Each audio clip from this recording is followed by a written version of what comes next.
So tonight we have dinner. We have dinner. Yacht. The yacht. Last night I'm in New York City. Today I'm on this beautiful yacht in Miami. Chapman, he is a top producing realtor. Oh yes, this is a fantastic listing. You've worked your entire life and you have this dream of building a beautiful custom home out in the country. We got to go check out the rest of Miami. You ready? I'm ready. Let's go.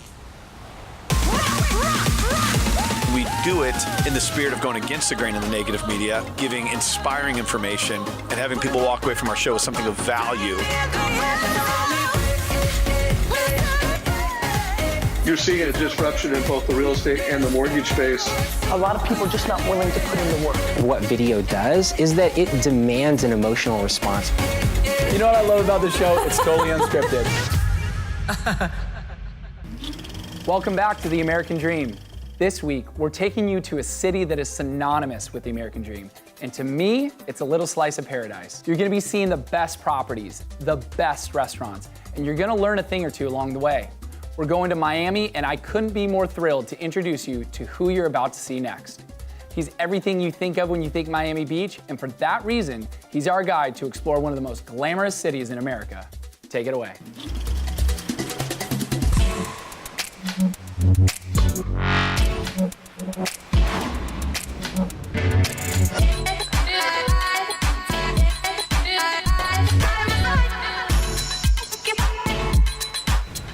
Hey, sunshine. Glenn, what's going on? How was your trip? It was amazing. How are you? I'm doing great. Oh, good. Good to see you. How do you like South Point Park? Oh, this is gorgeous. I could stay here all day. All day? What do you mean all day? Why would I leave? We got to get out of here. What am I going to go see? Well, I do want to eat some Cubano sandwiches, and really, I want to know what Miami is like. Well, listen, Golden Girl, they have water in San Diego. We got to go check out the rest of Miami. All right. Ready? I'm ready. Let's go.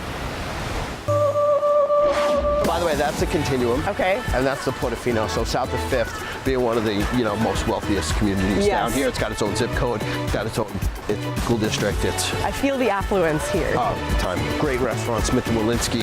You got Il Molino. Yep. Just great stuff.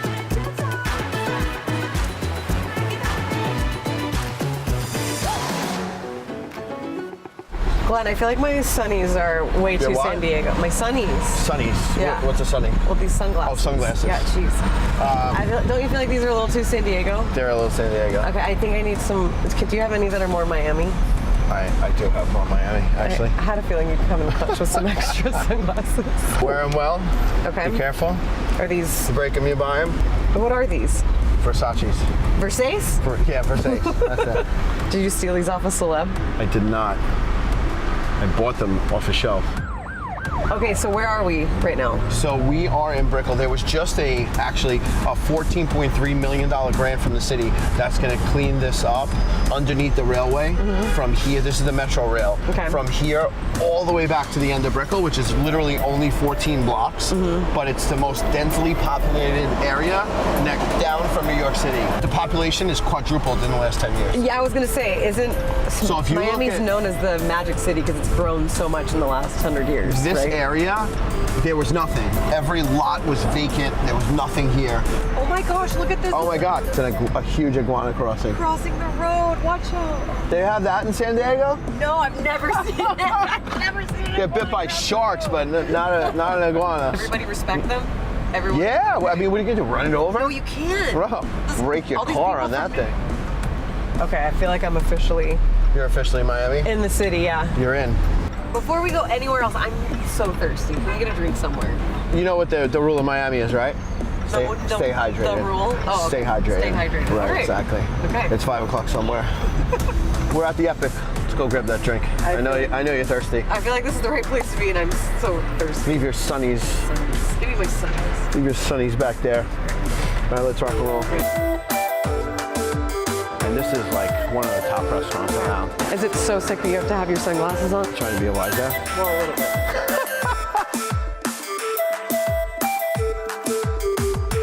Hydrate this. 1942.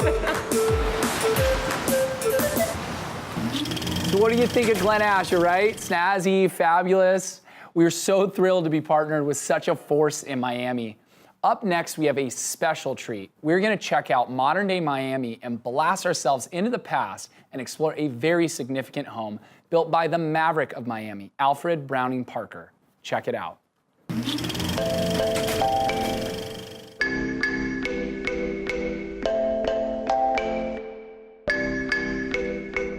Amit, How's it going? I'm doing well. How are you? I'm doing awesome. Oh, man. Oh, you brought it. I did. Great Hey, to see you. Nice to see you too. Man, I stopped reading books in college. What is this? What did you send me? I'm glad you brought it, actually. I didn't think you'd bring it, but I got to show you something. Come on. Okay.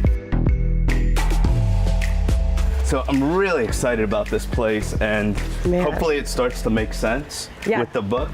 This property is amazing. And look at this. The architect, this is one of the most famous architects. Okay. His name is Alfred Browning Parker. Have you ever heard of Frank Lloyd Wright? Yes. So he takes after him. He does so many things with pretty much a local feel. Sure. And so it does say Miami's Maverick Model. Right, exactly. So he's really good with that, with the architecture. People love these homes.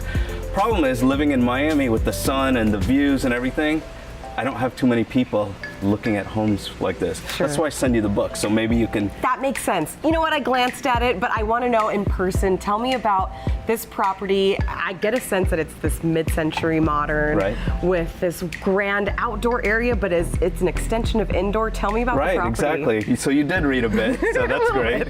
That's great. And so with this property, basically there's lots of woods, lots of darks. So as far as the property, it looks like this inside. Okay. So it's pretty awesome like that. So one of my challenges as an agent was trying to get people to come here and to look at a property like this, because it doesn't have views, like I mentioned. So what we did is I flew in my videographer from California, all the way from California. Hey. Isn't that crazy? I don't blame you. This home probably had so many great memories in the past. And what we're doing is we're creating a story with memories like that.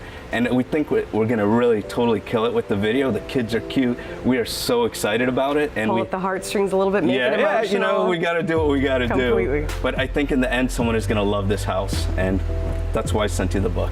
I love these type of homes. It really is becoming a trend for people to revitalize a property, anywhere from Seattle to, of course, here in Miami, for people to take these properties, put, you know, their own personal touches on it, and really keep some of that character and that history, because there's a lot, as you see in that book, that goes with it. Yeah, and I'm so glad you're so excited about that, because that's the feeling I'm trying to get others to feel.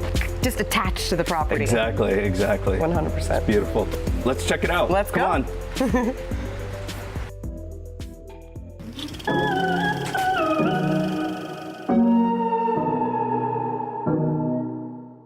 Alfred Browning Parker lived from 1916 to 2011, and he was a modernist architect who is one of the best-known post-World War II residential architects. He gained fame for his highly published modern houses in the region around Miami, Florida.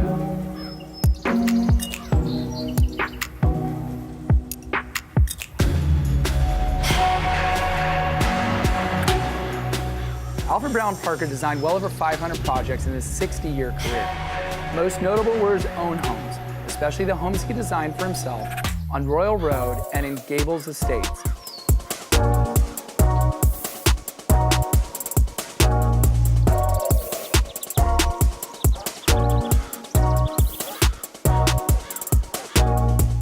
In 2008, the University of Florida announced the creation of the Alfred Browning Parker Architecture Archives Endowment to support and strengthen this effort to preserve the architectural history of Florida. You've seen that old? Now you're gonna check out that new. People don't say new. It doesn't sound right. Hit it.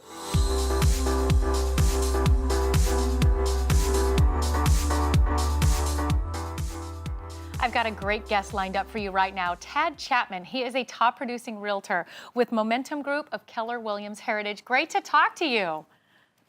Good to see you, Amy. Good to see you, Tad. I know you're a specialist in multiple areas there in Texas, but right now I want to ask you specifically what's going on with the San Antonio market.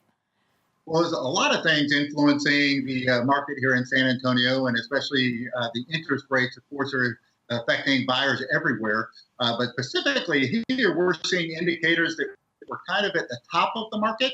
The best way I explain it is we're kind of, if you were watching a track and field race at the end of a 100-yard dash, right after the finish line, you see the sprinter. He's still moving pretty fast, but he's slowing down at a steady rate. And so right now we're just past that finish line and we're seeing things slow down a little bit. Things like appraisal issues are coming up. Several years now, we've had a ratio between the equity gain and the income increase on an annual basis in San Antonio has been a pretty big gap. And so those are all indicators that we're coming to kind of the end of the height of the market. And so what that means is if you're looking to sell your home and you want to get top dollar, now's a good time to do it. And of course, on the buyer side, interest rates continue to go up. So you're going to save a lot of money by buying sooner rather than later. Oh, that's good advice. And with the market the way it is, then I'm sure that you're aware of some of maybe the hot spots, the best communities. Why don't you tell us a few of the hot spots that you know about?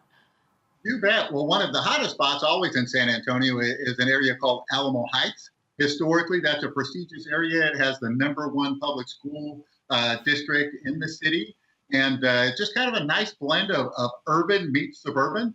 And yet it's costs quite a bit to live there as far as real estate is concerned. It's 2 to 3 times the price per square foot as many areas and other places in the city. So Hollywood Park, Chavano Park, Castle Hills, those are other areas that are similar. We're also seeing a lot of millennial movement to the urban areas. We've got a couple areas in town, newer developments called the Pearl, which is on the northeast side of downtown, and then Southtown, just on the southwest side of San Antonio. And so a lot of millennials are moving that way. And if you're looking for a little more acreage on the north side of town, Timberwood Park, Fair Oaks Ranches are both great places. And then you'll see we're probably an hour downtown to downtown from San Antonio to Austin. And so the bedroom communities between San Antonio and Austin, Civil Assurance and New Braunfels, those are exploding right now because really we're 10 to 15 years from really kind of being a Twin City type setup. Wow. So with some of those communities you just mentioned, what are some of the draws? Like what's drawing in those millennials or what's drawing in some of those communities?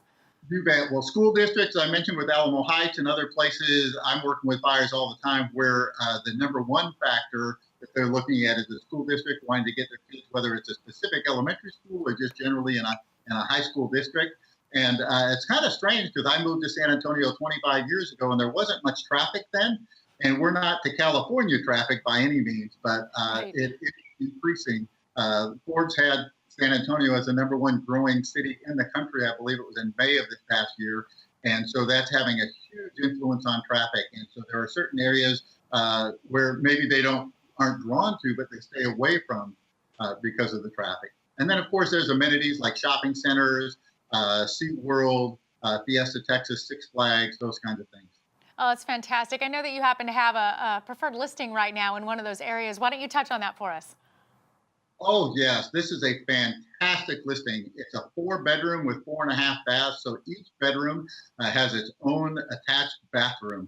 But the best thing is it's a short commute from downtown, but it's just far enough away, about 20 miles outside of downtown. So it's on 5 acres. Wow. So tons of privacy, gorgeous views. And it's got a detached guest house as well. I work with a lot of buyers that are looking for that place for their parents to come stay or with the guests. And so it's got a detached guest house, which is fabulous. Oh, that just sounds amazing. You sound like such an incredible expert. I hope that our viewers see that you definitely know your way around those communities and to reach out. Thanks for bringing all this great information into us today.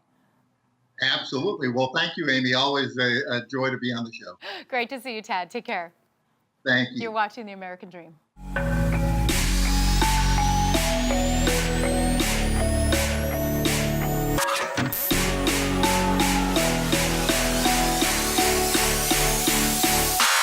This is Doma in Wynwood. Just opened last week. Really hot spot.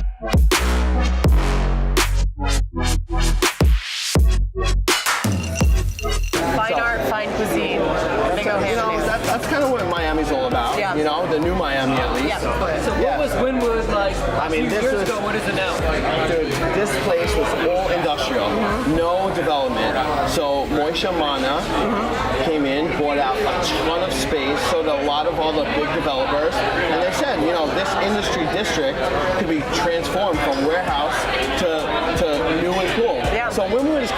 in Williamsburg in New York, but not as grungy. Okay. It's got a lot of bars, a lot of restaurants, great food. So the chefs here are actually trained under a Michelin star chef, and they open their own restaurant. Wow. Okay. And like, it's small. Look, there's what, 20 tables? Yeah, it's an intimate feeling, but it's also very trendy and warm. That's it. You can just tell it. Whatever's about to come out of that kitchen is going to be good. You normally don't see. Yeah. Hey, what is up, man?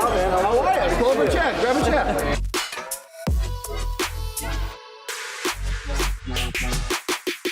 We're here to experience Miami. He's brought us to the best restaurant in town. So I told him he's smart man, smart man.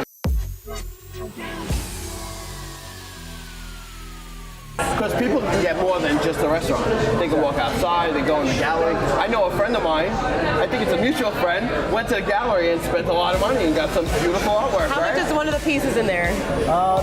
Actually, this artist is Rena, who's a French artist. But you change it, right? They change it every 3 weeks. They change the insulation. Actually, the front of the building changes as well with it. Oh, really? Wow. So That's they pretty cool. repaint the private property.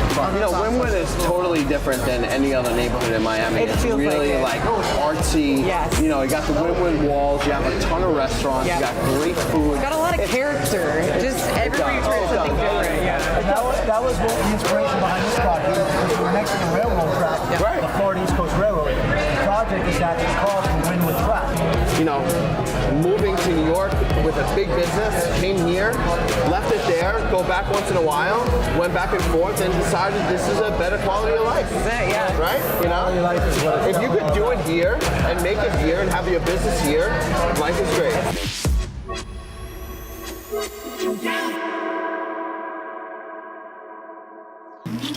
I mean, that place looked awesome. A restaurant built into the train tracks with its own gallery next door. Miami has got it going on.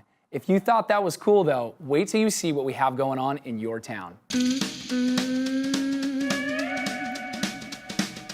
If you take one step, then you will be a little closer to. Hi everyone, Christopher Tijerina with Roadrunner Realty in San Antonio, Texas.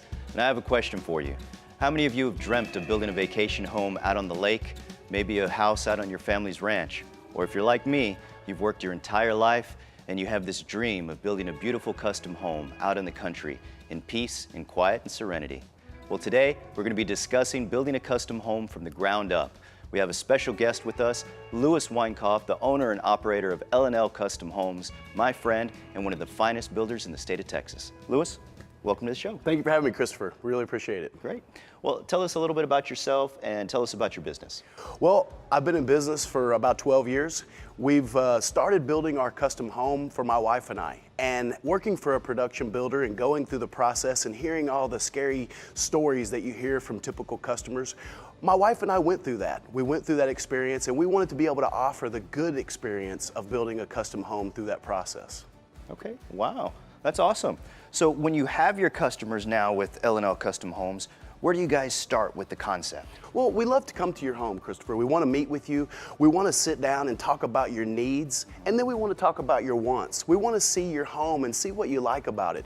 If you have different elevations of homes that you're dreaming about, or if you have a different kitchen in mind, or even a master bathroom, we want to talk about those needs and we want to talk about those wants so we can put them all together and create your custom home for you. I love the concept, the dream kitchen, the luxury master bath. I can imagine piecing all of the pieces together is part of the excitement. Absolutely. It's a very wonderful process. Now, do you work with local architects in designing the home? We do. We have a local architect that works with us. Depending on the project, each project is always different, and some people want more contemporary and modern, and I might use a different architect. And another customer might want something more hill country, ranch style, and we would use another architect for that process as well. Wow, okay. All that sounds pretty exciting. Now, to me, the fun part is going to be picking out all of the selections, the wood and the granite and tiles. Tell me a little bit about that process. That's a great process. We come to CW Floors with our customer and we have a designer that works with us. They know our processes. They know the style of home, and when we speak with them ahead of time, we let them know what the customer's needs are up front. We let them know what their design processes might be and their selections and their style that they're going for. That way they can prepare with the customer through the process and help them make the selections the whole way through. Okay. So you meet with the architect and you guys design the plan. You come to the interior design center and you pick out all of the flooring and the countertops and the luxury pieces. Now, what about the actual construction? That's a great question. Once we start working on the home itself, we have a process in place, like we said, and it's all about the quality. We want to make sure that from the very beginning, the communication stays intact, and by following the processes through the system, it helps the customer feel like they're a part of the process, where they're always in control. Going through that process with us makes it so much more enjoyable for the customer, and when they move into their home, they're so much more excited to know that someone did the frustrating part of the job for you. No, building a custom home isn't frustrating at all, right? If it were easy, everybody would do it. So you take them through the entire construction process step by step to make it easy. I love that, take the stress out of it. But now, how do they pay for everything? I'm sure financing is a question that's on everyone's mind. Absolutely. When you're speaking with a customer, just in their plans and their needs and their wants, everyone's financial needs and wants are different as well. So you have to take that into consideration. So we have multiple banking institutions that we can set up with the customers and refer them for that process. Each one is a little bit different. So depending on the person's financial needs, we'll set them up with the right financial institution to take care of that process. Wow. So you've taken them through step by step, the land, the architecture, the design, the construction, and the financing. When you're all done at the end of the day, what do you have?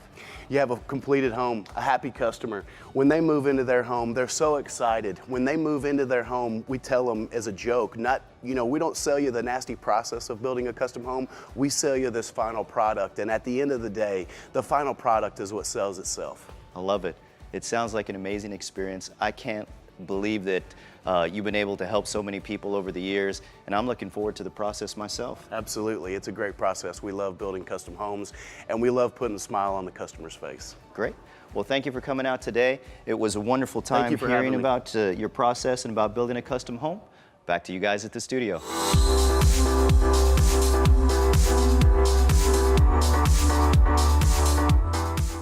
Life-changing moments are sometimes paying attention when you have a minute to hear from one of the greatest. And right now, we are bringing you one of the greatest, David Meltzer. He is an entrepreneur, speaker, complete game changer in mindset. He is an author. He's incredible. I want to start right off with people who have limiting beliefs. And this is such a big topic. We could sit here for an hour, but let's just hone it right in. Limiting beliefs. It's amazing how many people think, say, and do the right things, but they limit what they believe. And even worse, they're not aware of their unconscious competency, which has a duality. One is the energetic attraction. So many people do all these right things, and then they attract the exact same thing in their lives, and they do that energetically, and they're not aware of it. And then secondly, genetically, we have personality traits, characteristics, obsessions, all types of things that we've inherited from usually 4 generations down, and we're not aware of the effect of that. And so what happens is we go into situations, whether it's our profession, our relationships, our addictions, and we limit ourselves, we limit our power. And the biggest problem with people today is they don't ask for enough. You know, I have no problem asking. I can be told no. I'll be told no 1,000 times, but the yes is so beautiful. Yeah, I love no. I have a philosophy about no, right? I dream and always say, look, what if you were only 25 no's away from getting what you want?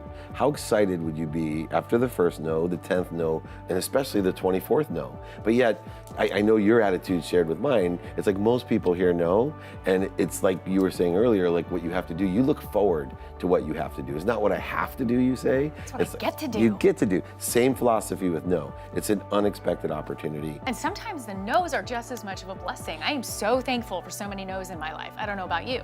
And then the yeses that were right, you're like, oh. And we tend to get this stuck position of kind of groveling in the midst of a no or a stuck. How do you tell somebody when you're sitting in that position that you feel like it's stuck and you don't know which way to go? How do you press through? What I'm looking for is the universe to tell me. So I actually take a universal sense of no.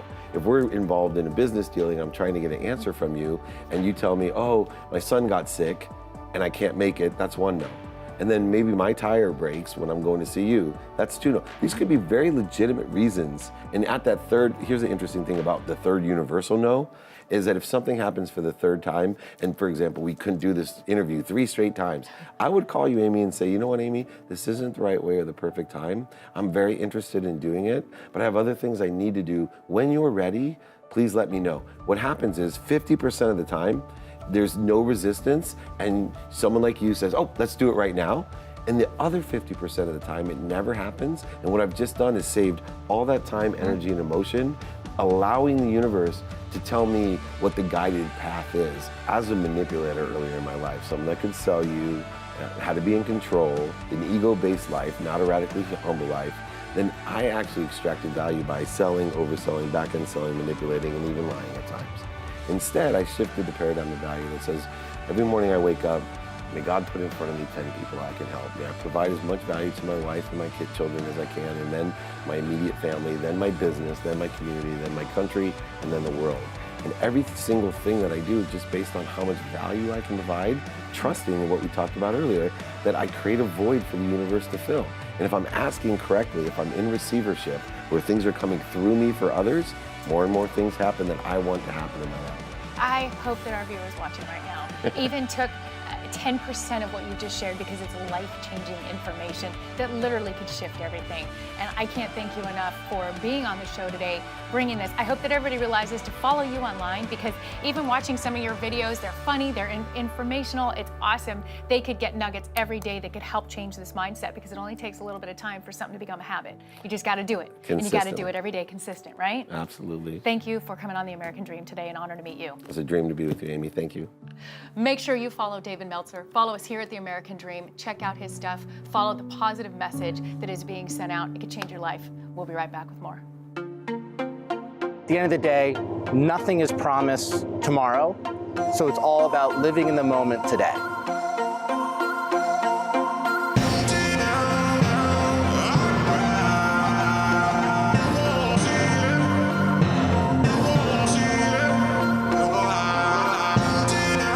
The American dream to me is all about freedom. Here I am, I'm from New York City. Last night I'm in New York City. Today I'm on this beautiful yacht in Miami because I have the freedom of choice to do what I want to do when I want to do it. And I chose that a long time ago, that I wanted to live a life with no boundaries. And that's why I'm here, and that's why I'm supporting the show. It's all about living in a beautiful city, doing what you want to do, when you want to do it, with the people you love, and just having the time of your life every single day.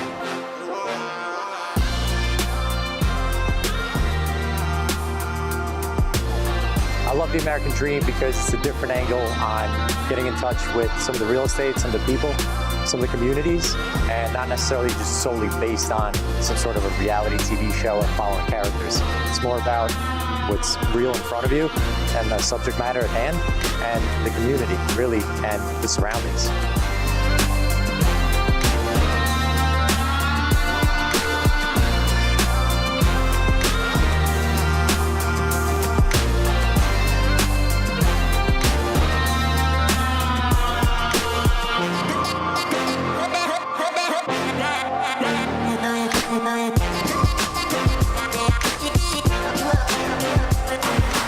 When I first heard about the American dream, I thought to myself, that's basically what I've been living. I got here 18 years ago, and I was lucky enough to get on that track of living the American dream, which is come with nothing and make something of myself. So that attracted me to the concept.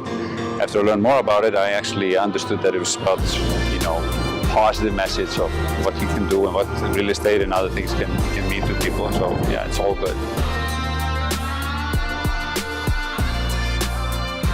Being able to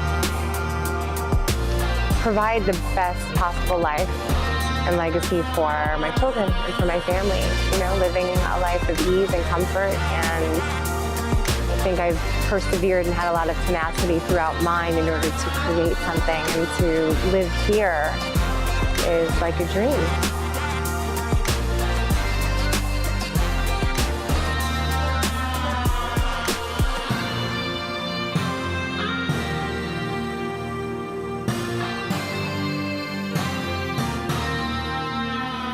it's all about working hard, doing what you want, and being happy with it.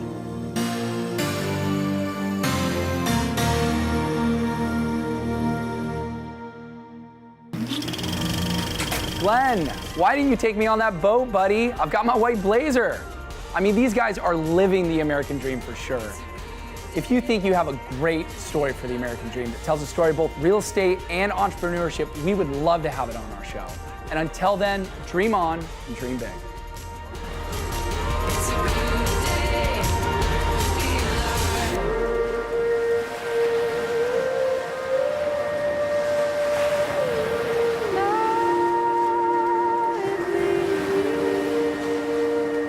Okay.